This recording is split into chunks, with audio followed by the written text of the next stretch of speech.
I have been A/B testing in my career now for probably 10 to 15 years. When we started Gamma, there was never a question we would A/B test. The most important skill in the workplace is about to become obsolete. AI can make presentations. And we very quickly went from 0 in ARR to $1 million in ARR in the matter of a month or two. We often found that if we just waited 3 months, a problem that felt impossible would be possible all of a sudden. The companies I worked at that had really strong PMs, I actually think they ended up having weak design and engineering functions as a result, because they got so used to PMs driving all of that work. The thing we hear from a lot of people is, oh my God, just getting to the starting point would have taken me probably 8 or 10 hours, and you just got me there. It was really the clearest example I've seen in my career of what it feels like to go from no product market fit to product market. Everything just exploded. Hey, this is Carlos's AI voice clone. Carlos is the CEO of Product School and the host of the Product Podcast. He asked me to set the stage before he takes over the mic. Today's guest is John Noronha, co-founder and head of product at Gamma, an AI-first platform that's reinventing how people create presentations, documents, and websites. Gamma started in 2021 in a converted San Francisco apartment that we could see from the podcast studio where we recorded this episode in person during the height of shelter in place. With a team of just 30, they went from less than a year of runway to cash flow positive in 3 months. Today, they generate tens of millions in ARR with over 50 million users and no sales team. Oh, and 80% of that revenue comes from outside the US. John brings a truly contrarian lens to building AI products. He thinks AI tools need fewer ML engineers and more UX designers. He believes in staying small, raising less money, and building faster. And he's scaling an AI platform without traditional PMs, marketing, or customer success. In this episode, John breaks down how Gamma evolved from a presentation tool into a full-blown content platform, why they bet big on product-led growth and design-first teams, the tech behind their AI, and how using multiple foundation models gives them a competitive edge, how they're positioning Gamma to compete with incumbents like PowerPoint, Google Slides, and even Canva. This is a masterclass on how to build AI-first products. Let's dive in. This episode is brought to you by Persona, the adaptable identity platform that helps businesses fight fraud, meet compliance requirements, and build trust. For example, how can you know you're really listening to me, Carlos, and not my AI voice clone? These days, it's easier than ever for fraudsters to steal voices, faces, and identities. That's where Persona comes in, helping leading companies such as LinkedIn, OpenAI, Etsy, and Twilio to securely verify individuals and businesses worldwide, going far beyond traditional identity checks. Of course, every company has different needs depending on its industry, use cases, risk tolerance, and user demographics. That's why Persona provides flexible building blocks that allow you to build tailored verification flows that maximize conversion while minimizing risk automatically. Whether you work at a startup or large enterprise, listeners to the Product Podcast can get started for free by visiting withpersona.com/product school. That's withpersona.com/product school. John, welcome to the Product Podcast. Thank you. So great to be here. It's funny that you and I have a really good friend in common because you used to work at Optimizely as VP of product and your office was nearby. Right here, you can almost see it from here outside the Salesforce Tower.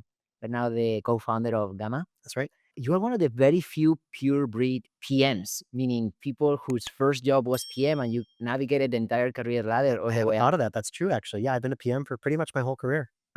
So how did that professional experience influence the company that you built now? Well, it's interesting that you say that because our strategy has been so product-led from the beginning with Gamma, which I guess many companies talk about. But I suppose having PM training made me really think with that mindset. So, I mean, just get a sense of the kind of company we've built. We are pure B2C, so we are a prosumer application for making presentations and more. We don't have a sales team.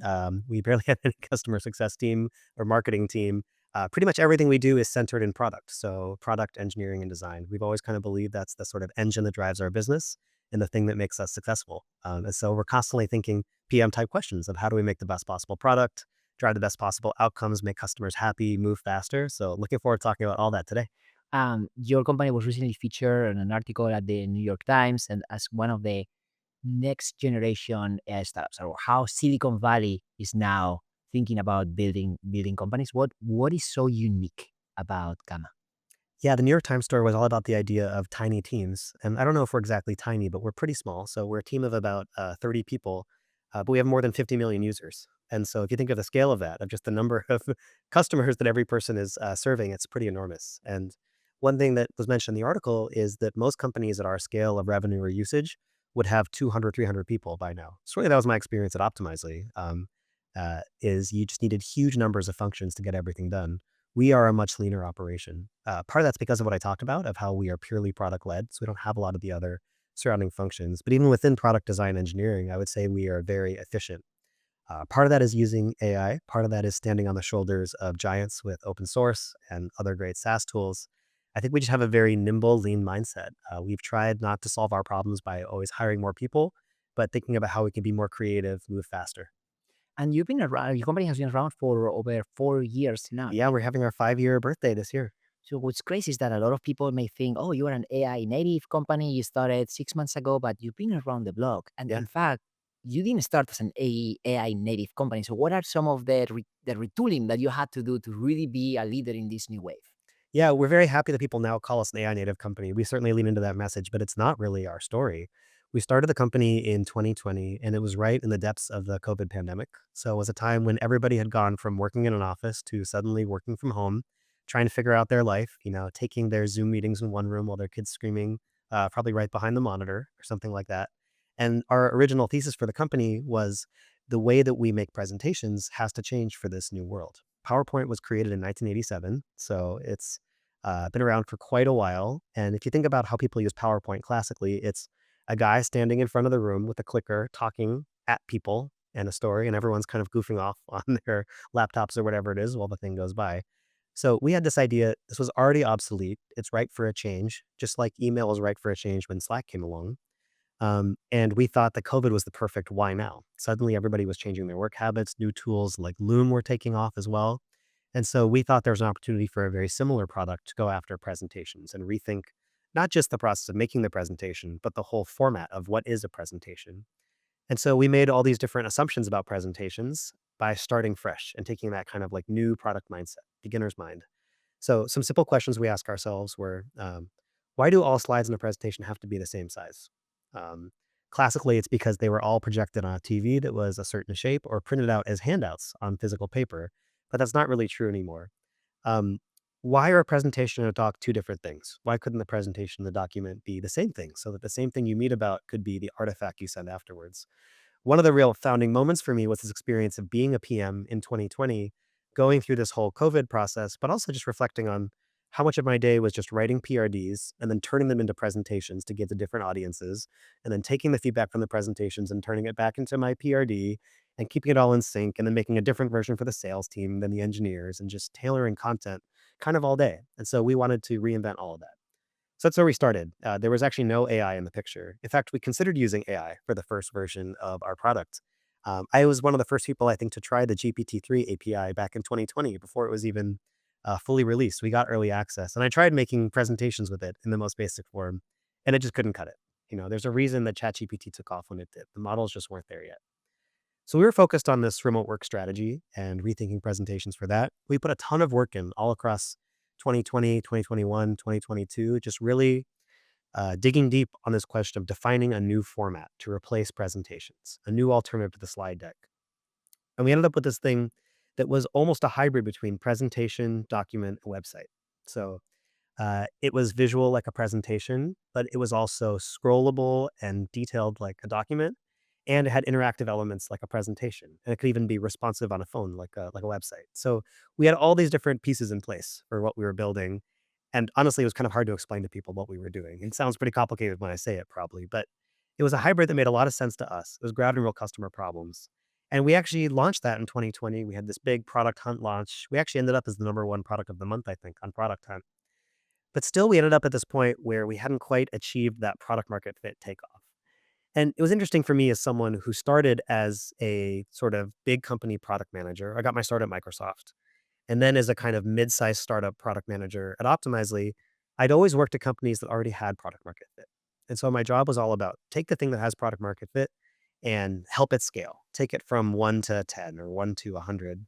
This is the first time I was really in the wilderness trying to find product market fit for myself. We could talk more about what that journey is like. But the point is we didn't have it. We had an inkling of it, we had glimmers, but we didn't have the real pull and lift off. And suddenly we also realized we didn't have all the runway to keep on going. We had maybe a year and a half left of runway left for the company. We were trying to figure out what's next. We were really having to face some hard choices about all of that. And all of this timing coincided with suddenly this AI boom that happened in 2022. And before the big AI boom that we all know about, there was these little inklings of a boom for people who were paying attention. For us, the big moment was, I think it was August 2022, which is when Stable Diffusion came out. So Stable Diffusion, I would say, was the first good AI image generator. The first one that actually made something halfway decent. Maybe not even good, but the first okay AI image generator. And I remember seeing people on Twitter sharing these Stable Diffusion images and thinking, oh my gosh, this is something that could really change presentations. Because how much of making presentations is just finding clip art to decorate every slide? And so that got us to check out AI again, that plus our desperation to find a new path. And so we played with Stable Diffusion. We checked back in on GPT, and it turns out over those years it had gotten good when we hadn't realized it. And so we started changing our focus to say, what if we pivoted the company and bet everything on AI and using AI to create content? And that turned out to be a very fateful decision because I think we would not still be in business if we hadn't done it. But we bet everything on one big launch a few months later. We launched it in March 2023, and everything has been very up and to the right ever since then. It was really the clearest example I've seen in my career of what it feels like to go from no product market fit to product market fit. Everything just exploded in a good way and a bad way. It just exploded. And so ever since then, we made that pivot. We have now had to embrace being AI native, even if we weren't really AI native from the first. We almost had to refound the company and rethink everything we do with an AI native mindset. You mentioned also that you were running out of cash, right? So you raised, as we say, $19 million, less than a year of runway, and then you turned it around to actually become profitable within 3 months. Yeah. Tell me more about that. Yeah, the timeline was, I think in March when we launched our AI integration, we had just about a year of cash in the bank. That was basically our seed round that we'd raised a few years before.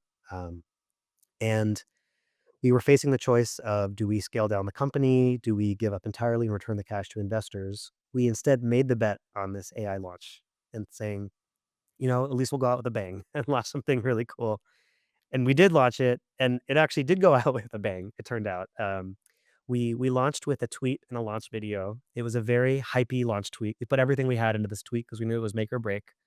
I forget exactly what the tweet said, but it was something like, uh, "The most important skill in the workplace is about to become obsolete. AI can make presentations." And the reason this tweet went viral is that it is not the most important skill in the workplace. Actually, making presentations, this made everyone crazy. I think it was Paul Graham who retweeted saying, if you think that making presentations is the most important skill in the workplace, you're clueless. All these celebrity and tech people started retweeting, complaining about presentations. And that just gave us this huge viral boost. And so we went from almost out of cash to suddenly having this huge torrent of signups that started coming in. It was like 2,000 signups a day, 3,000 signups a day, 5,000 signups a day.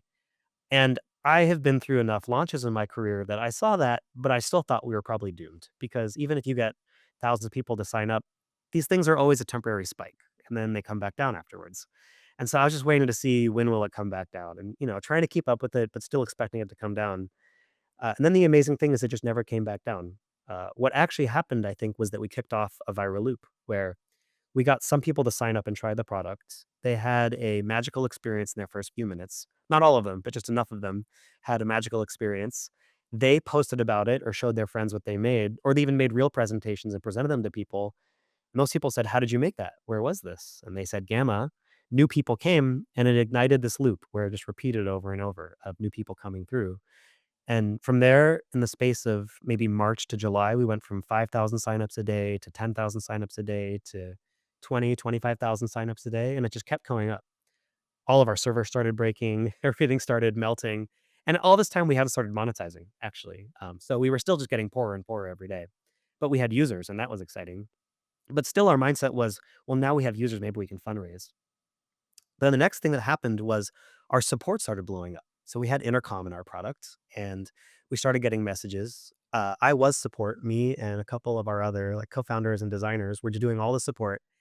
And when we launched all this AI stuff, we'd put credits on. So we'd said, you only get 400 credits for AI. And actually, if you run out, tough luck. We hadn't made any plan for how you get more.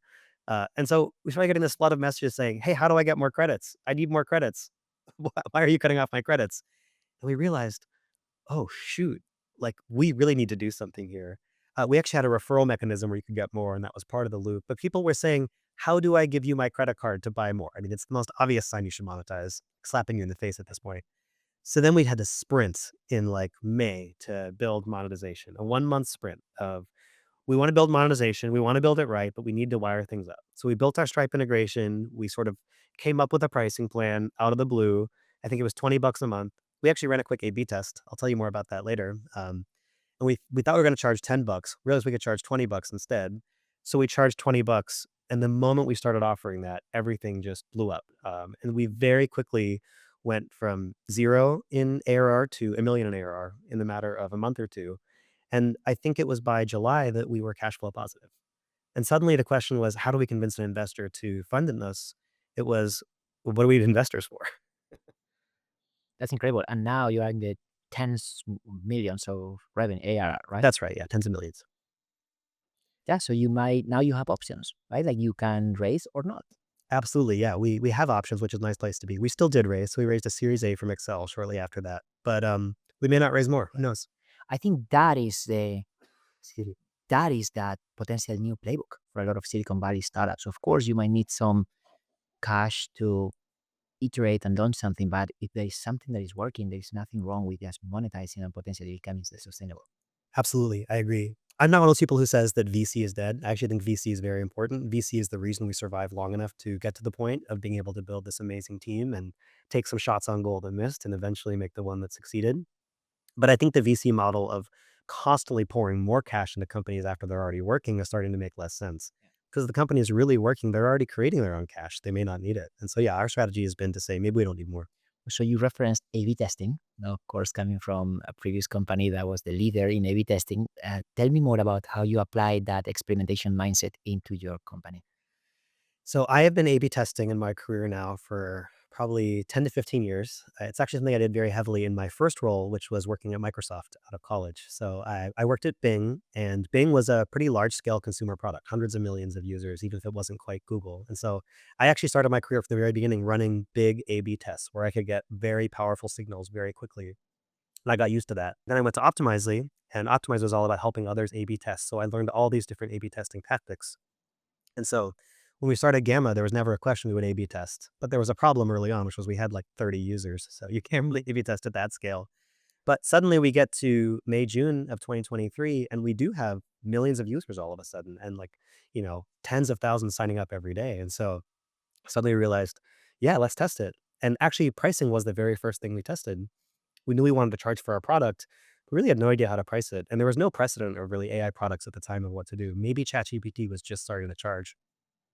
I always assumed the price point would be $10 a month because that was where tools like Notion and Figma started off that we saw as peers. But I actually had a conversation with Dan Sroker, the CEO of Optimizely, and he was like, "Well, you might as well test it, right?" And I was like, "Of course, you're right. I might as well test it." And so we did. We tested, I think, 8, 10, 12, and 20. 20 was the afterthought. I was like, "We might as well just see what happened." And it turned out 20 did great. We had a small drop in conversions, but obviously twice as much revenue coming in. And so it was actually a huge winner. And so we launched with that. And But look at ChatGPT. They launched a price at 20 and then they did a $200 tier and it's also working. totally, yeah. I want to I wonder if they're thinking, compare what's them. best hire?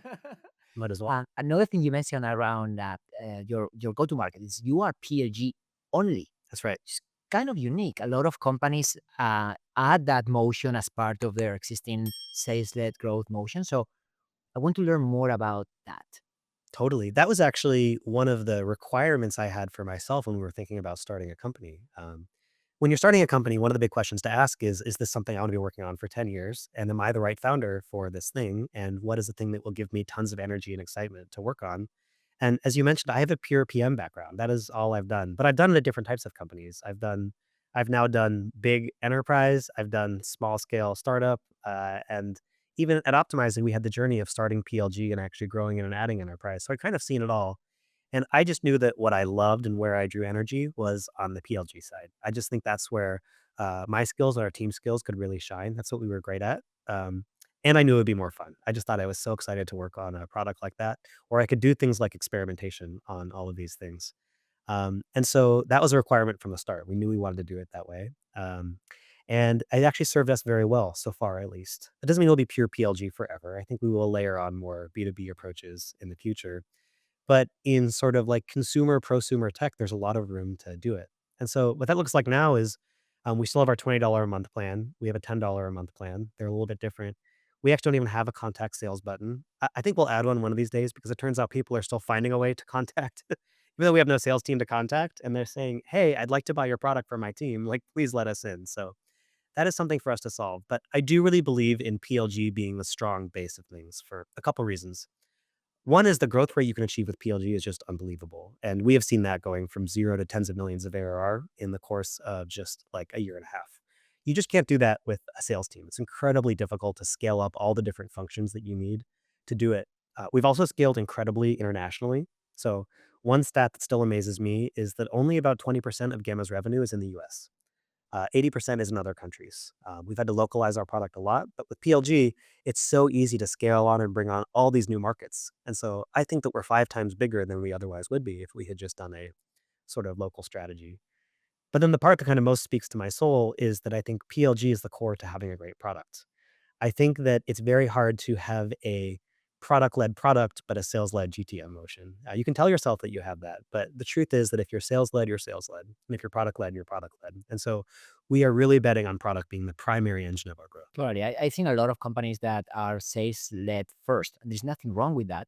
But when they try to implement a PLG motion, it's a glorified free trial. Incredibly difficult. Yeah. Yeah. Either they don't really do it, or they do, and it's a gut-wrenching change to their entire company that almost nobody has managed to achieve, I don't think. So tell me about that magical experience that you were referencing before. Like, what is so incredible that a new user can experience to then say, okay, I don't want to go back to using a traditional PowerPoint again?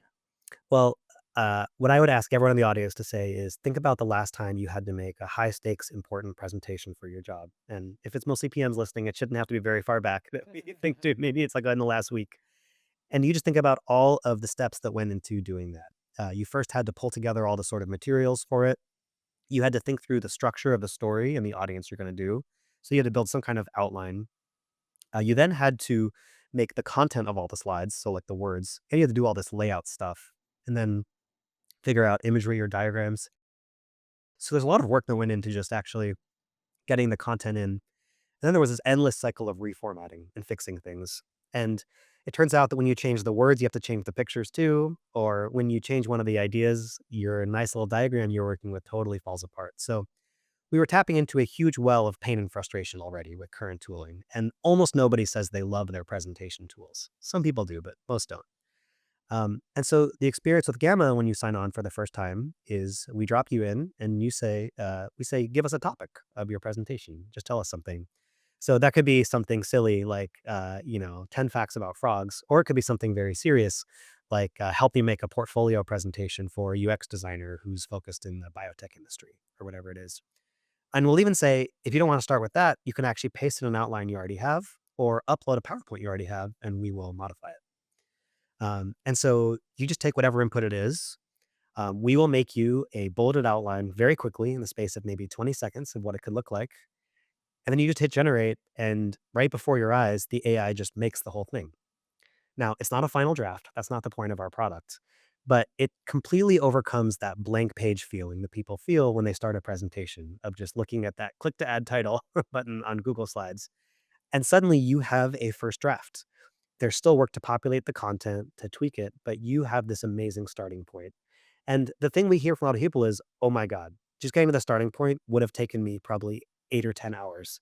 And you just got me there. And now I can just focus on what I want to say, not what it looks like. And we put a lot of work into making that first 5 minutes magical.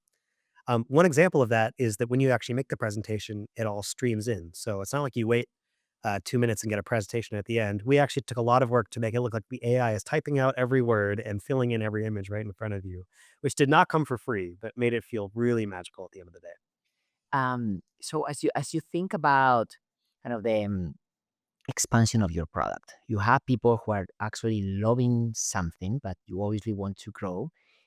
Then tell me more about what is the rationale you use to expand. Yeah, it's actually a very hard question because we are this sort of tiny team. We are going up against incumbents that have huge product suites. So our big competitors, no surprise, are PowerPoint and Google Slides, both very established products. PowerPoint and Google Slides each have something like 500 million monthly active users. And if you imagine the feature list of PowerPoint, it's enormous. I mean, there's like thousands of buttons in PowerPoint that do different things. And a lot of people really count on those buttons for their tasks. So you can't just fake it and make something really simple. And then beyond that, they're part of these larger suites. So you can not just make slides, but you can make spreadsheets and documents and everything. And in fact, slides are kind of bundled for free as part of these larger suites. And so it's not just how do we compete with the whole feature set of presentations, there's also how do we build something meaty and durable enough that you're actually willing to pay for it when you already have it bundled free with something else. And so for us, we felt like we can't just sit on our laurels. We can't just make a PowerPoint clone. We can't just be a feature like AI for PowerPoint. We're trying to build a whole world here. And when I say a whole world, I mean we are trying to build a whole new format to replace presentations. We're trying to build not just presentations, but other kinds of content. So early on, because we had this origin story coming from remote work and trying to build something that blended presentations and documents, we actually made it possible to build both in Gamma, presentations and documents. And when I say documents, don't picture a Google Doc, like very plain text. Picture a shiny PDF that you would get from like your realtor or something. So things with a lot of imagery and layouts and diagrams. We kind of started with just those two things. And it turns out documents was pretty useful because making those kinds of like visual design docs was pretty hard, but has a lot in common with presentations. And then we also did something kind of crazy, which is we added another format, which is websites. Websites obviously sound very different from presentations, and website builders are their own massive category with a lot of competition. But we realized we'd already built so many of the ingredients of a website builder to make this kind of responsive presentation format. And then we also realized that our customers were already using us to make websites. They were already actually taking Gamma presentations. And because they were so easy to edit and so visual, they were just turning them into these responsive web pages. And then they were hammering us with this feature request of how do I put my presentation on a custom domain? A classic example of like, let's ask you about your feature request and step back into the larger product need here. Turns out the larger product need was a website builder that was not so fragile. So many of us who are not technical, we try to make a website or we pay someone to make a website for us. And once it's made, we can't touch it anymore. Because if we try to change one piece of text or one piece of code or add one thing, it all kind of just breaks. Kind of like a presentation where the marketer makes a nice template, they give it to the sales guy, then the sales guy tries to modify the template, and it all gets really ugly. So we had built this kind of anti-fragile website builder, and so we launched that too, actually. And suddenly we were not just a presentation tool, we were these three very different artifacts in a platform. So to go back and answer your question, we've actually bet on going broad. We really think there's something here across a product with many different output formats and many personas that we serve. And we're betting that we can make a land grab now to capture a lot of these different areas as long as we have a strong core behind all of them so that we're not copy pasting everything. It sounds like you're still addressing the non-technical user. You do not need code to build any of the websites or presentations or documents that you're That's mentoring. right. I think the risk there is now you're also increasing your pool of competitors, right? I can That's right. imagine companies like Canva or Webflow, or you name it, that are in kind of grabbing each of the categories that you mentioned. So as you think about your new competitive landscape, how do you plan to position yourself to still win in a much broader market with a relatively small team compared to these competitors? Very good question. One that keeps me up at night, for sure. But there's this term I like. I think it's from Parker Conrad, the head of Rippling, or of the idea of a compound startup. So the compound startup is the one that doesn't just go after one small problem. They go after many related problems and stack them on top of each other. And by compounding them, they actually build something that's stronger than any of the component parts. I think Canva that you mentioned is actually a great example of this. Canva started as a tool for making yearbooks, but they became a tool for making billboards and business cards and all these other things. And they built a compound startup out of many different formats that all shared the same core, which is one really strong editor, all these great templates, this design language. We're making a similar bet on building a compound startup. And so it's kind of a scarier and a harder bet, but the upside is also a lot higher. And I think part of that is not being afraid of competition. Competition is what makes us better. And also, part of not being afraid of competition is really embracing differentiation. So, yes, we are a website builder, but that doesn't mean that we're building the same thing that Webflow is building. We're not trying to be a Squarespace clone. We're trying to build our own very unique take on the website builder. And so we don't view it as a winner take all thing. There's not going to be one website builder that sort of like runs the market. There's all these different website builders, and we're going to make a certain niche of website users really, really happy. One of the things I was thinking as you talk is that one of the internal bets I guess you made was to also focus on the application layer. on top of models, right? It seems like you didn't have to build your own AI model. That's exactly right. We are right smack dab in the middle of the AI application layer. And we often consider this question of, do we need to have ML engineers? Do we need to build up all this strength at the foundation model layer? But A, we didn't have those skills already. B, it didn't seem like the right bet to us. And the reason it didn't seem like the right bet to us was that the foundation models themselves are getting so much better so quickly. We often found that if we just waited 3 months, a problem that felt impossible would be possible all of a sudden. And if we trained our own model, it would take more than 3 months to achieve that thing. And so we made the bet pretty early on to focus all of our energy on the application side. We are going to really focus on differentiating ourselves by building more value on top of AI models versus trying to be the model ourselves. And now that we've had like 2 years pass, we're feeling really good about that strategy. We're feeling good because the models have only gotten better faster over time. There's more competition than ever. And also, many companies, unfortunately, who focused on building their own specialized models have gotten steamrolled by the big centralized labs that are making models that do everything. And so we benefit from the huge competition at their layer in terms of lower prices, faster speeds, better quality for our use cases. And what we bring to those models is an audience and a use case that they couldn't reach directly themselves. Yeah, so then the next obvious question is, okay, how do you go about creating enough flexibility in your application to combine different models? Yeah, I think in many ways that's one of our biggest differentiators is that we have built to work with many different models. We originally did this for a very simple reason, which is in 2023, none of the models were stable enough to use for a production application. They were all crashing every day, sometimes for half an hour or an hour at a time. All of them would be down. And you can't run an app where your app is down for an hour every day. Well, ChatGPT managed to, but most of us can't, I don't think. And so we really early on bet on cross-model fallbacks. So if OpenAI has a bad day, use Anthropic. If Anthropic has a bad day, use Google. And that started as a reliability bet, but then it became a product quality bet because we realized once we got good at using all these models, they had different strengths. And also, on any given month, a different model was in the lead. And so we had to be very nimble about swapping. And so we got really good at testing different models and swapping them out and always using the best model for the job. And actually, once again, the A/B testing experience came in really handy because many companies struggle with this because it's so hard to evaluate AI models. And it's especially hard to evaluate AI models when you're in a domain like creative writing where there's not a right or wrong answer. So it's really hard to ask a computer, is presentation A better than presentation B? It just can't really do it. But what we can do is ask our users. And so we do. Every time new models come out or new versions of a model come out, we A/B test them at 5, 10, 20% scale, and we measure some conversion metrics, and it gives us a really clear idea of which models are working and which ones aren't, often a better idea than the labs themselves. And we've actually now built up good relationships with, LLM and image model providers by sharing back some of our lessons from these A/B tests that help them improve their models. The last thing I have for you is more about the internal application of AI, right? As we see how these models are becoming commodities and like there's more and more of the same type of outputs, where is the real differentiator, right? Like if I think probably about the user experience or like Yeah. what is it that you are building and what are the capabilities that you are focusing on when you think about bringing in people to ensure that you are always step ahead of what the rest of the market is trying to commoditize? Yeah, great question. For us, I would say the biggest bet has actually been UX design. And it's one that you don't hear about a lot in the AI discussion. When companies talk about what it means to win an AI, you hear about OpenAI making these crazy offers for machine learning engineers. If you know how to train a neural network, you're getting these crazy pay rates. But we've kind of taken the opposite bet. We think that the key thing that will unlock AI value is really strong UX design. And that's part of our PLG bet. We also think that as a product led company, great UX is what will make us successful. And so here's one extreme stat to illustrate that. When we were only 12 people and we only had a year of runway left and we were close to running out of money, out of those 12 people, four were UX designers. So we were actually one third UX design.